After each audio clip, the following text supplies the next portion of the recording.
সকালবেলা বৈঠকখানার গাছপালার হাটে ঘুরছিলাম। গত মাসে হাটে কতকগুলি গোলাপের কলম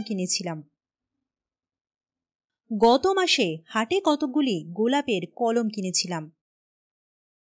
তার মধ্যে বেশিরভাগ পোকা লেগে নষ্ট হয়ে গেছে। নার্সারির লোক আমার জানাশুনো। তাদের বললাম, কিরকম কলম দিয়েছিলে হে? সে যে টবে বসাতে দেরি সইল না। তাছাড়া আব্দুল কাদের বলে বিক্রি করলে এখন সবাই বলছে আব্দুল কাদের নয়, ও অত্যন্ত মামুলি জাতের টি রোজ। ব্যাপার কি তোমাদের? নার্সারির পুরানো লোকটাই আজ আছে, সেদিন এ ছিল না, তাই ঠকেছিলাম। এই লোকটা খুব অপ্রতিভ হলো। বলে, বাবু, এই হয়েছে কি জানেন, বাগানের মালিকেরা আজকাল আছেন কলকাতায়। আমি একা সব দিক দেখতে পারিনি। ঠিকই উড়ে মালি নিয়ে হয়েছে কাজ। তাদের বিশ্বাস করলে চলে না, আবার না করলেও চলে না। আমি তো সব দিন হাট সামলাতে পারি না বাবু, ওদেরই ধরে পাঠাতে হয়। আমি বুনেছিলাম টি রোজ 3 ডজন। আমি তো তার কাছ থেকে টি রোজেরই দাম নেব। এখানে এসে যদি আব্দুল কাদের বলে বিক্রি করে তো তারই লাভ, বাড়তি পয়সা আমার নয় তার। বুঝলেন না বাবু? বাজার খুব জেকেছে। বর্ষার নওয়ালির মুখ, নানা ধরনের গাছের আমদানি হয়েছে। বড় বড় বিলিতি, দোপাটি, মতিয়া, বেল, অতসীলতা। রাস্তার ধারের সারিতে নানা ধরনের পাম, ছোট ছোট পাম থেকে ফ্যান পাম ও বড় টবে ভালো এরিকা পামও আছে। সূর্যমুখীর যদিও এ সময় নয়, কিন্তু সূর্যমুখী এসেছে অনেক। তাছাড়া কলকাতার রাস্তায় অনভিজ্ঞ লোকদের কাছে অর্কিড বলে যা বিক্রি হয়, সেই নারকেলের ছোবড়া ও তার বাঁধা ফার্ন ও রঙিন আগাছা যথেষ্ট বিক্রি হচ্ছে। লোকের ভিড়ও বেশ। হঠাৎ দেখি আমার অনেক দিন আগেকার পুরনো রুমমেট হিমাংশু 7/3 নম্বর কানাই সরকারের লেনে মিশে তার সঙ্গে অনেক দিন এক ঘরে কাটিয়েছি। সে আজ 7-8 বছর আগেকার কথা। তারপর সে কলকাতা ছেড়ে চলে যায়, আর তার কোনো খবর রাখিনি আজকাল। এই যে হিমাংশু, চিনতে পারো? হিমাংশু চমকে পিছনে ফিরে চাইলে এবং কয়েক সেকেন্ড সবিস্ময়ে আমার দিকে চেয়ে থাকবার পরে সে আমায় চিনলে। হাত বাড়িয়ে এগিয়ে এলো হাসি মুখে।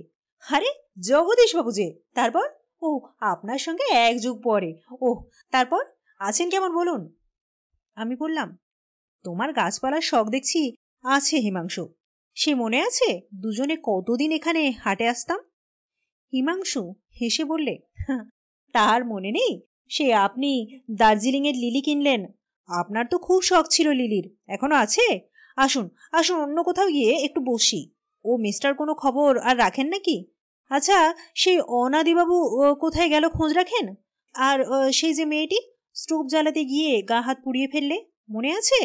তার বিয়ে হয়েছে?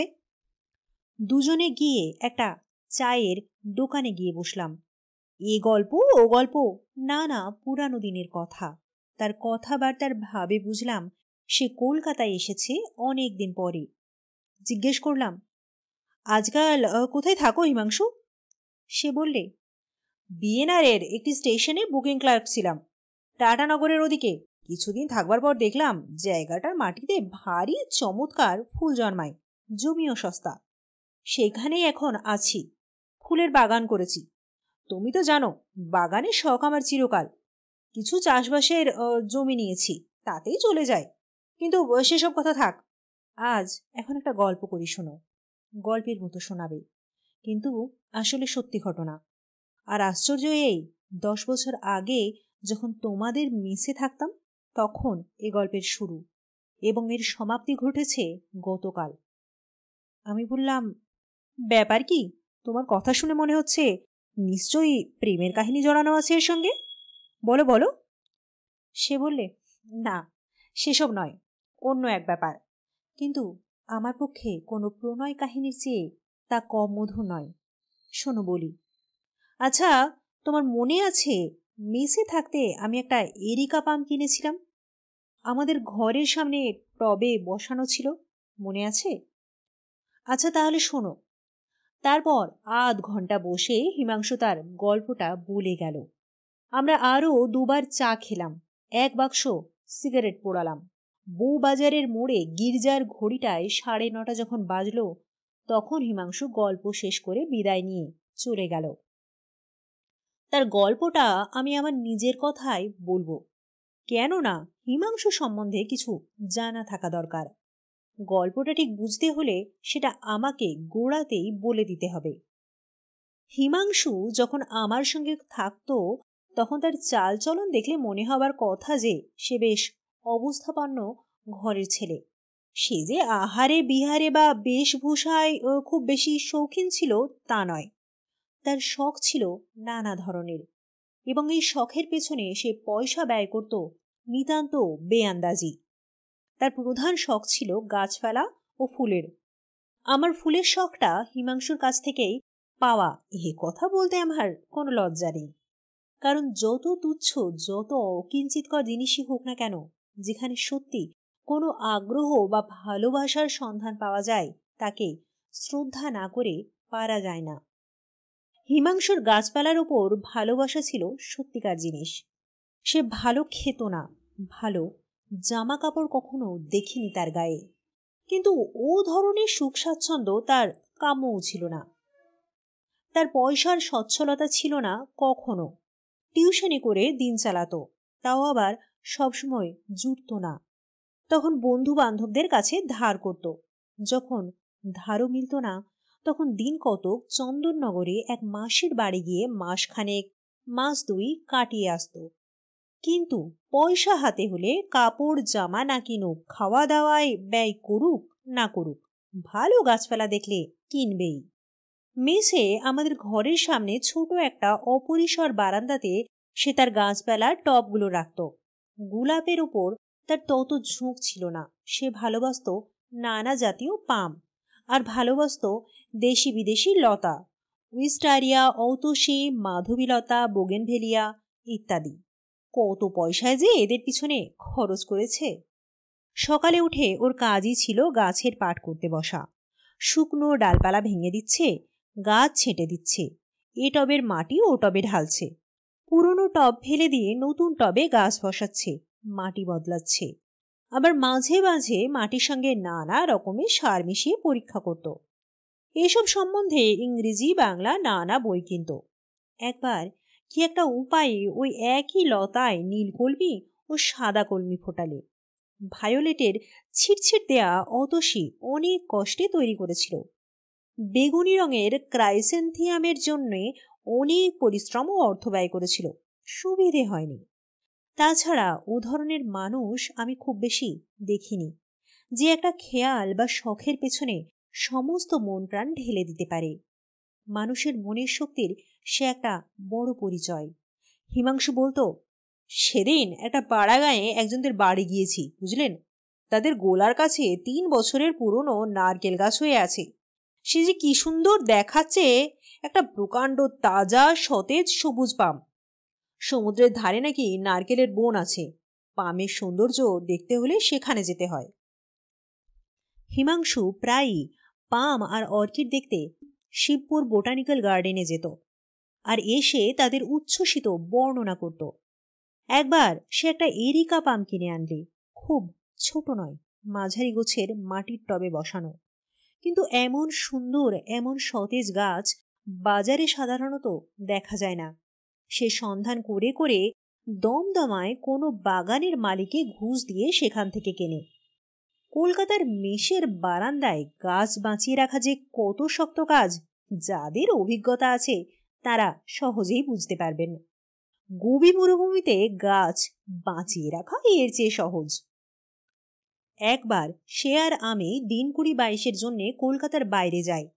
চাকরকে আগাম পয়সা পর্যন্ত হিমাংশু দিয়ে গেল গাছে জল দেবার জন্যে। ফিরে এসে দেখা গেল 6-7টা ফ্যান পাম শুকিয়ে পাখা হয়ে গেছে।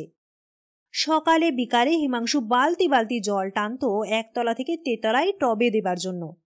গাছ বাড়ছে না কেন এর কারণ অনুসন্ধান করতে তার উদ্বেগের অন্ত ছিল না।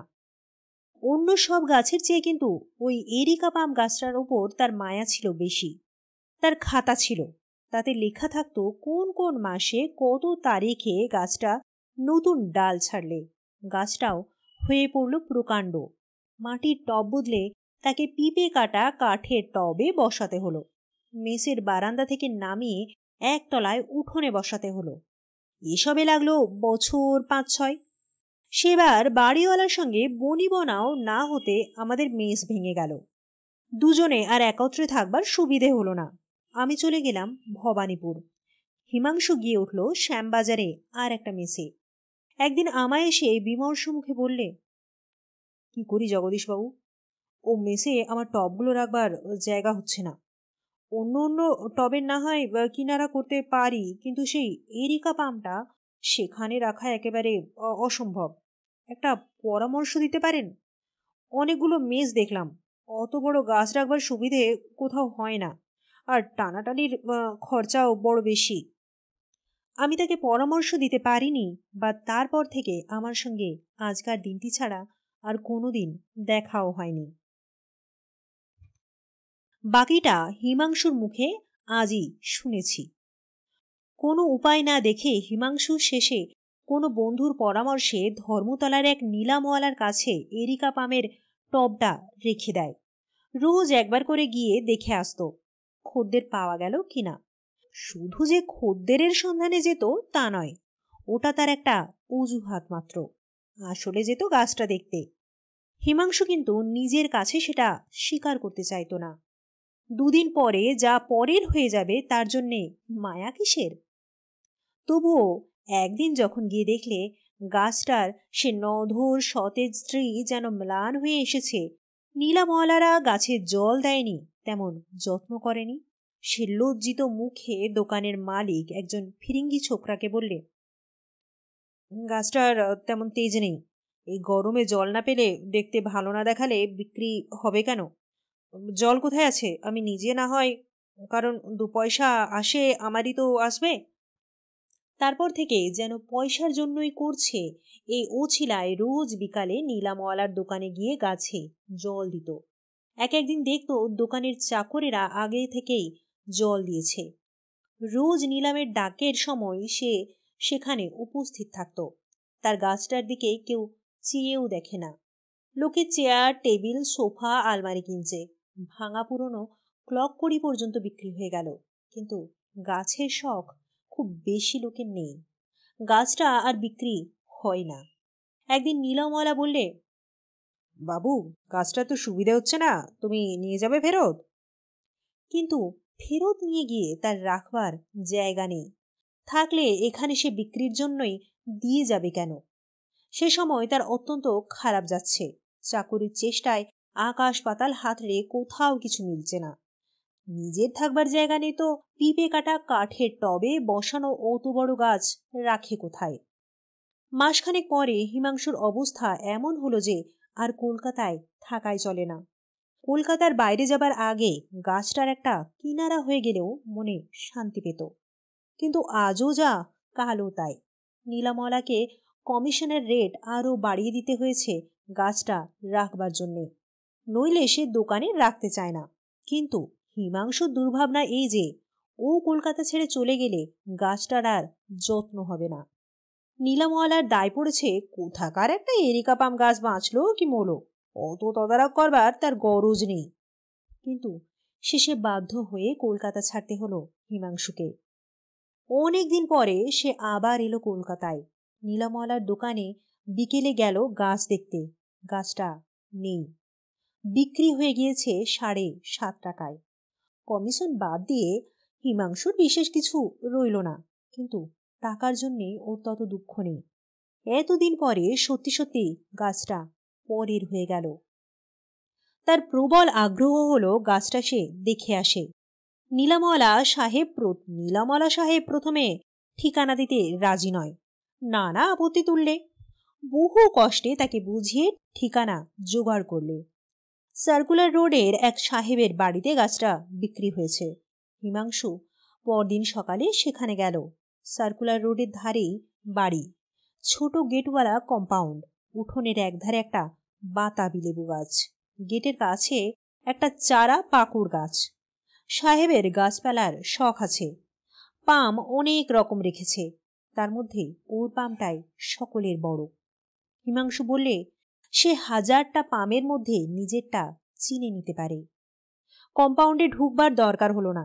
রাস্তার ফুটপাত থেকেই বেশ দেখা যায় বারান্দার উঠবার পৈঠার ধারেই তার পিঁপে কাটা টব শুদ্ধ পাম গাছটা বসানো রয়েছে। গাছের চেহারা ভালো, তবে তার কাছে থাকবার সময় আরো বেশি সতেজ সবুজ ছিল। হিমাংশুর মনে পড়ল এই গাছটার কবে কোন ডাল গজালো তার খাতায় নোট করা থাকতো। ও বলতে পারে প্রত্যেকটি ডালের জন্ম কাহিনী। একদিন তাই ওর মনে ভারী কষ্ট হলো।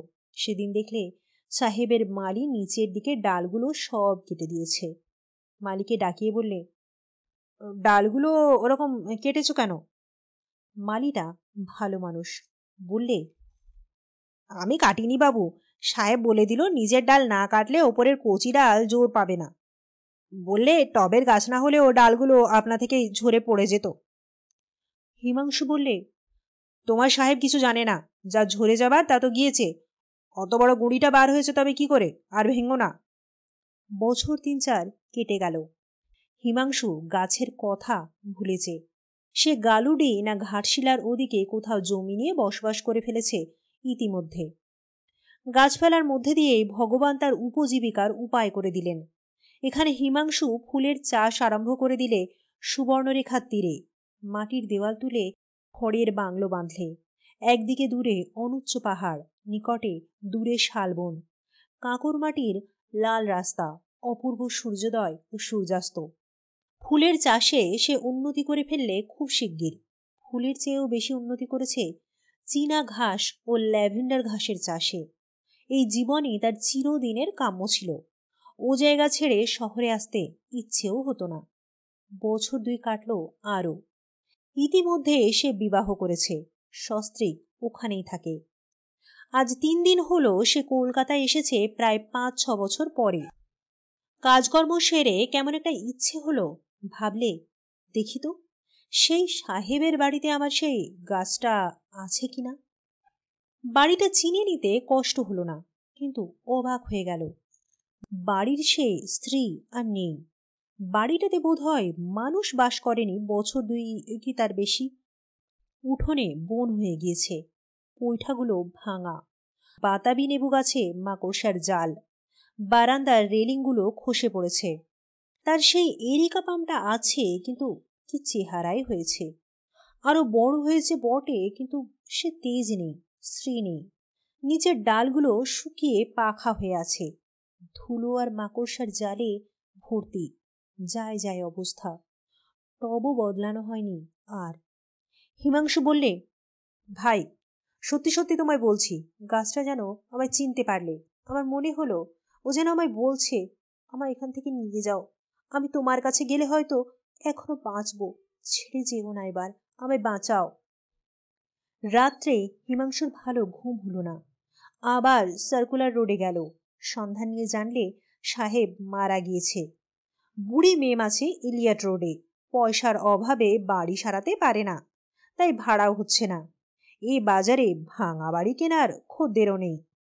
মেমকে টাকা দিয়ে গাছটা ও কিনে নিলে। এখনো সার্কুলার রোডের বাড়িটাতেই আছে। কালো গালুডিতে ফিরে যাবে, গাছটাকে নিয়ে যাচ্ছে সঙ্গে করে। বিদায় নেবার সময় হিমাংশু বললে, বৈঠকখানা বাজারে এসেছিলাম কেন জানো? আমার সাধ হয়েছে ওর বিয়ে দেব, তাই একটা ছোটখাটো অল্প বয়সের দেখতে ভালো পাম খুঁজছিলাম। পাগল নয়, পাগল নয়, ভালোবাসার জিনিসও তো বুঝতে।